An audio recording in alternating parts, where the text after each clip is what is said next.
السلام عليكم ورحمة الله وبركاته. أعزائي مشاهدي قناة ميوسوني، هنقدم لكم النهاردة إن شاء الله المكنسة السامسونج الفيتنامي. زي ما حضراتكم شايفين دي كده صورة كرتونية المكنسة،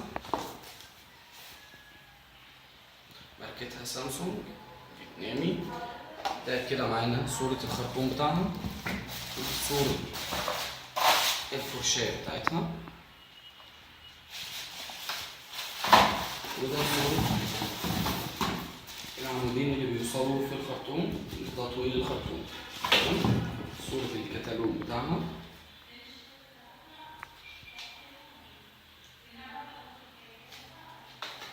هنوضح لحضراتكم دلوقتي المكنسة.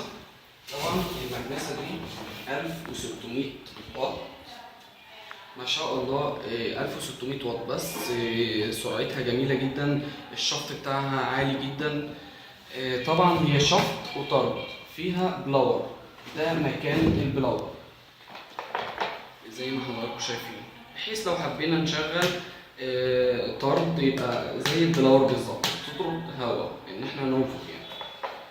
ده كده المكنسة، هنفتح كده من هنا تمام، وده الكيس بتاعها. الفرشة دي للستاير والانتريه، هي 2 في 1، بحيث ان احنا ممكن نشيل القطعة دي ونشغل دي في الانتريه، بتجيب الحاجات اللي هي الضيقة. ودي طبعا للستاير، فرشة الستاير.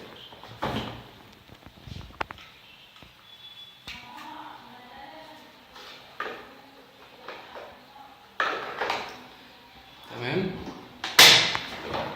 المكنسة دي احنا بنقدمها ان شاء الله معاها المكوة دي هدية،